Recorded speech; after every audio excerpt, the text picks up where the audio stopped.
Now, some of the small town stories we've been honored to share with you. Welcome and thanks for joining us for this small town special. I'm Jeff Alexander. Every week somewhere along the back roads of Northeast Wisconsin, photojournalist Michael Bergman and I come across someone or some folks who simply make us smile. It could be a family member, your friend, maybe a neighbor. Safe to say we've had quite the journey thanks to our weekly series. And now a look back at some of our favorite small town stories. Good afternoon. Thanks for joining us. A standoff in a Sheboygan neighborhood happening right now after the suspect shot a contractor inside a home. And good afternoon. We begin with a first alert just into our newsroom minutes ago. The Outagamie County District Attorney finds a deadly police shooting in Appleton was justified. Well, thanks. Turning to an announcement from the president of St. Norbert College. After 2 years of financial struggles, the college announces a second round of layoffs. Jason, thanks. New at 4, federal authorities are investigating an apparent smuggling operation at the Waupun Correctional Institution. And as Bo just mentioned, across the state, fire danger is high. Officials say the lack of snow and rain has created these dry conditions. There is not a burn ban, but the DNR in Oconto County has temporarily shut down issuing any new burn permits. They say it's important to monitor conditions where you are before you burn. Otherwise, it could be costly, even if you have a permit. Good evening, and thank you for joining us. I'm Jeff Alexander. The numbers are staggering and sad. Every year, thousands of American veterans succumb to suicide, losing their personal battle to invisible wounds of war. And many of them served post 9/11 in Iraq and Afghanistan.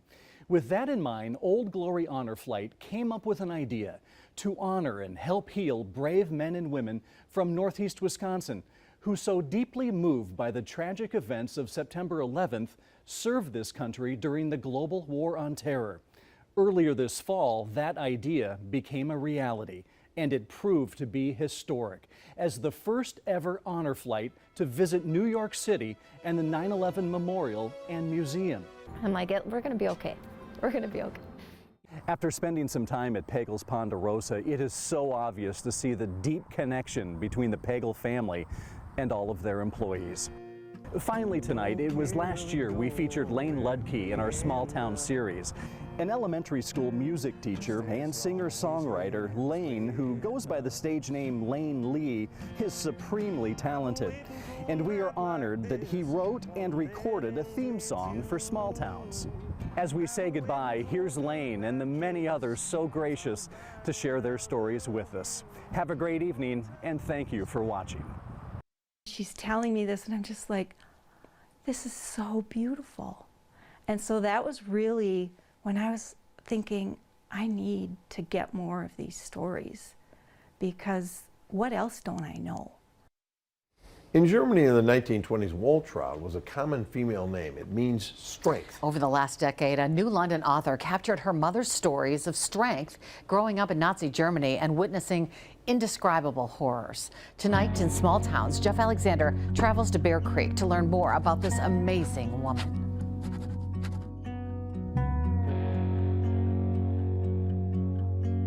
I always loved that picture of her.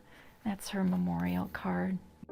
As a young girl, Tammy Borden never truly appreciated her mom's incredible life story. So I've heard her stories all my life growing up. But, you know, when you're a kid, you just kind of like, well, yeah, that's nice, Mom, you know. 10 years ago, though, while preparing to speak at a Christmas program, Tammy decided to gather Christmas memories from family and friends. And then I thought, oh, I'm going to ask my mom. And I asked her while we were driving along, and I was secretly recording her. We opened the door, and he was standing next to the Christmas tree all lit up.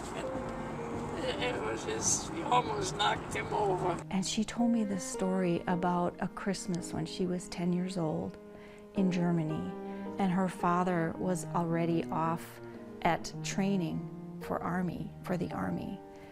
And it was just the most endearing, beautiful story. And I thought, this is a novel. Tammy learned her mom, Waltraud, received a little sewing machine that Christmas from her father, who had returned home to surprise the family. Tammy then realized she needed to interview her mom as often as she could. I started off asking questions about events. You know, what was it like to experience her first, air raid?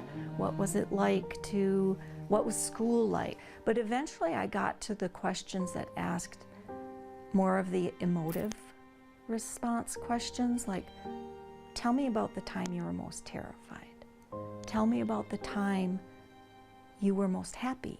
Tammy learned her mother was just 12 years old when war broke out in Germany. With her father forced to serve in the Nazi army, she was left alone to struggle with her mom and brother. The father being gone, there wasn't enough money coming in. They had to live off of rations. A lot of people don't realize that while the Nazis, yes, inflicted horrible, horrible atrocities on the Jewish people and the minorities and gypsies and the handicapped, that they also oppressed their own people. Tammy says every time she sat with her mom, the stories would flow, like how she helped feed English airmen hiding in a barn after their plane crashed until the war was over. And some stories that we would sit there and talk, and she's like, I've never told anybody this before. I've never said this out loud, but here's what happened. And I couldn't believe some of the stuff that a teenager had to witness. I think she knew as time went on how important those stories were, and also how important that side of the story is. After the war, Tammy's father fled from Ukraine to Germany, where he met Waltraud and they got married. Thanks to the Displaced Persons Act, they were allowed to come to the United States in 1951. It was only then that her parents learned about the true horrors of Nazi Germany. In a small village, they had no idea of the atrocities that were committed, and they honestly didn't know till they came to America, and they were horrified. They were absolutely horrified. After living in Milwaukee for a few years, Tammy's parents eventually settled on this farm in Bear Creek, a new, happier life. So I don't know how she was so resilient, but she was always carefree and funny and witty, and she had a just little biting sense of humor. She just had spunk. Before starting her book, I was able to capture stories in their actual setting. Tammy and her mom traveled back to Germany, and a few years before she passed away in 2020 at the age of 93, another Christmas surprise. Oh, how did you get that? Oh my goodness, I got it. Tammy found the same tiny sewing machine her mom had as a child. Before her mom's death, Tammy had started writing her book, simply titled Waltraud, in third person as a narrator telling her mom's story. But after taking a few years off to grieve her mother's passing, she started to write again last Christmas and had a revelation. I had to change it to first person. I had to change it to tell the story from her eyes and from her perspective, because I realized that's how I heard the stories. And so I rewrote everything I had and had it be from her, and I had to think through her eyes. And I wrote the whole thing, published it in July. Since publishing, Tammy's book has received a 4.9-star rating on Amazon. Unfortunately, the one review that would mean the most isn't possible. I'm sorry. I wish you were here to read it. Even though her mom never got to read her life story, Tammy takes solace knowing her stories will never be forgotten. In Bear Creek with photojournalist Michael Bergman, I'm Jeff Alexander for Small Towns. The joy she showed from that little, I know, I'm with you, kid. Yeah, He that got little me. sewing machine. Well, Yeah. I'll tell you. A beautiful story. Beautiful story. Thanks for sharing it. We like fall and Halloween, so we started finding pumpkins to carve so we didn't have to buy them. And then we started just carving them all and just started making a patch, and we just got it bigger and bigger. Two Reedsville boys begun quite the little businessmen each fall leading up to Halloween. They got a solid business plan. Before their work begins, it actually takes place long before that. They have their dedication second to none. Tonight in Small Towns, Jeff Alexander catches up with the two brothers in their pumpkin patch at harvest time.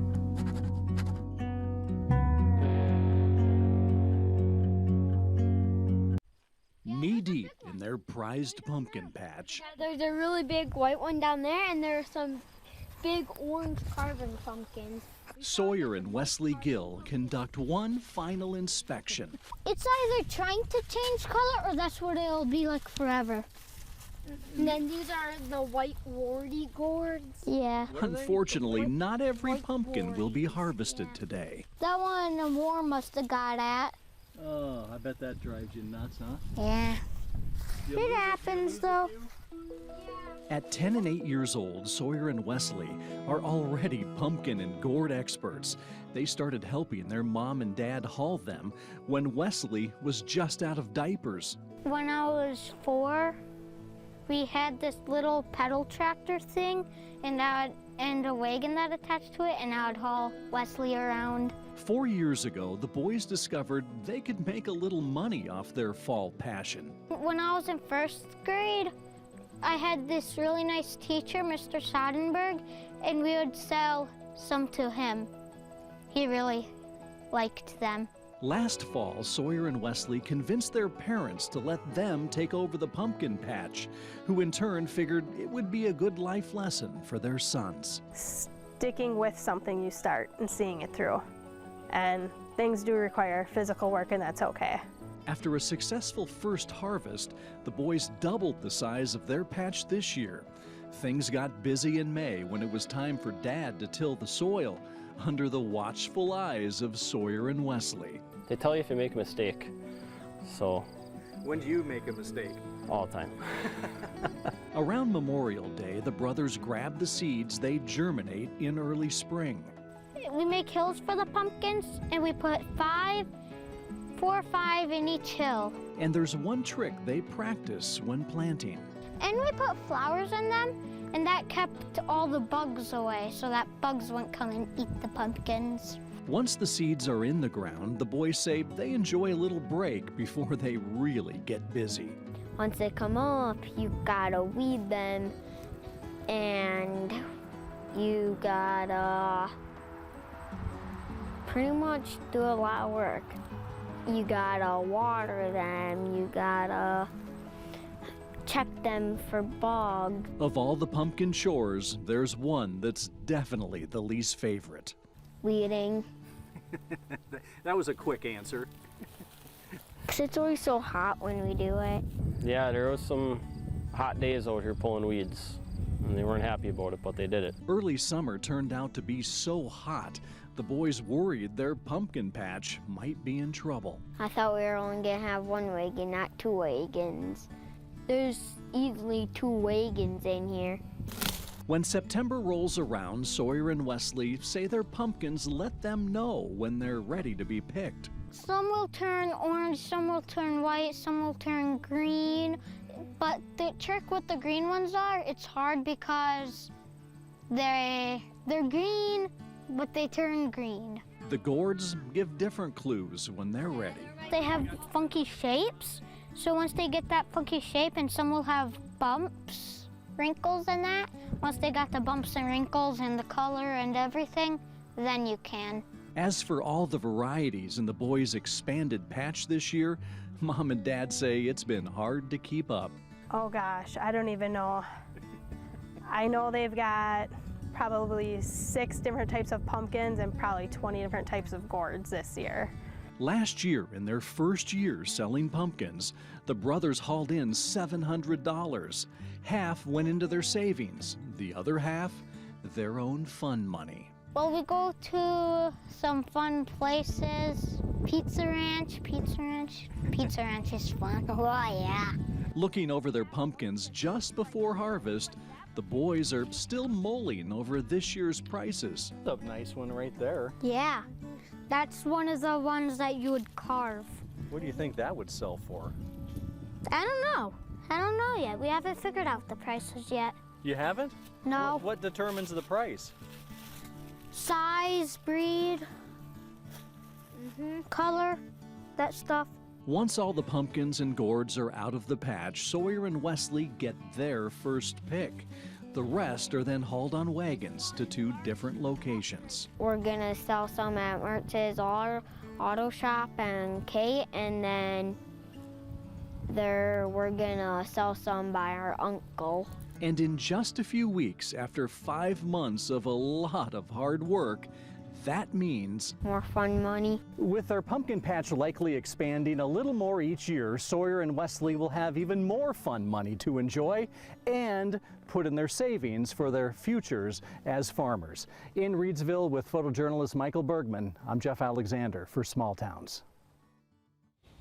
Sawyer and Wesley have some beautiful pumpkins. Coming soon to Shark Tank. They know how to choose them. Well done, young man. Well done. Congrats. While Chico and Julie no longer own Chico's Landing, they're sure not going very far. They're building a home right across the street. And Chico says he'll probably end up working a day or two in the bait shop. Now to our next story. After retiring from farming, a Shawano County man decided it was time to pursue his lifelong dream. He converted a 30-acre hayfield into gardens of his favorite flowering plants. In June, we took a drive to Marion to visit the farm now known as Oh My Peonies.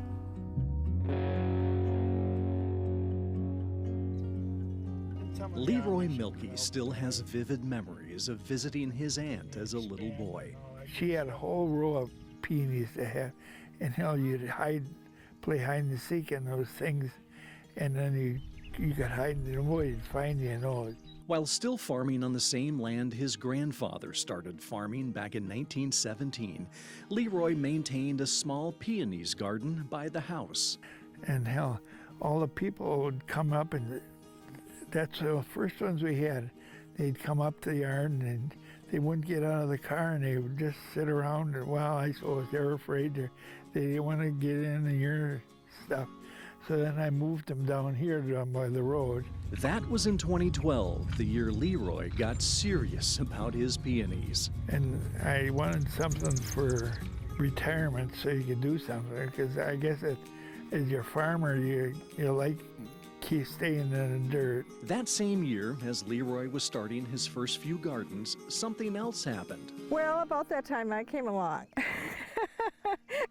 His sister Sue had an idea. I said, Leroy, we really need to do something with these peonies. We need to sell at market, cut stems, or we need to wholesale some, or we need to do something, and let's just try a few things. So we did.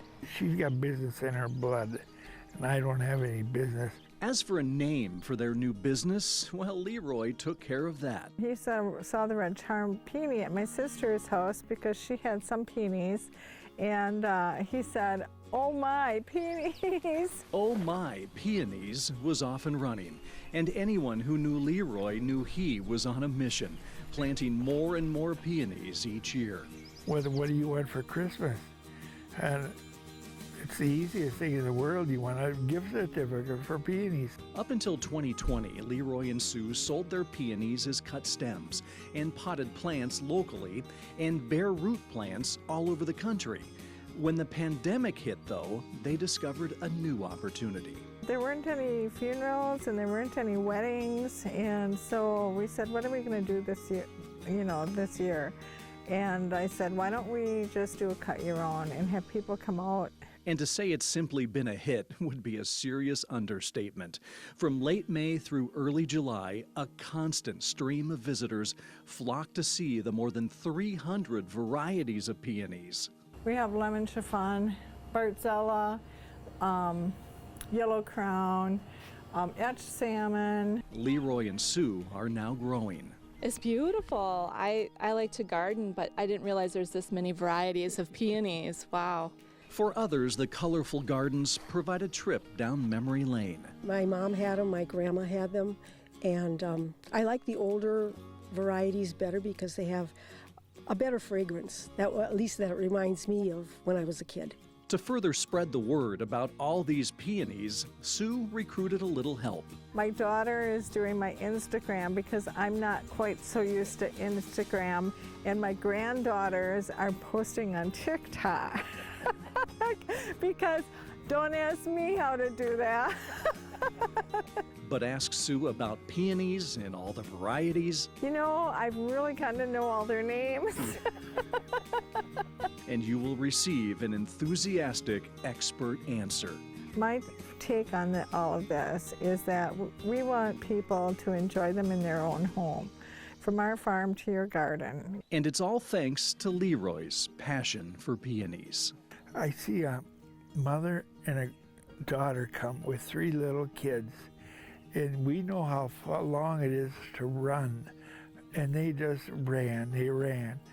We were up on the porch, and they just ran and just kept running, hiding in the peonies, and that's part of the joy of having people come out. Moving forward, Leroy and Sue say they plan to keep on planting a few more peonies each year, and they'd also like to start holding some special events. Where did they get that idea? Well, after witnessing an unexpected marriage proposal in the middle of the peonies during peak bloom.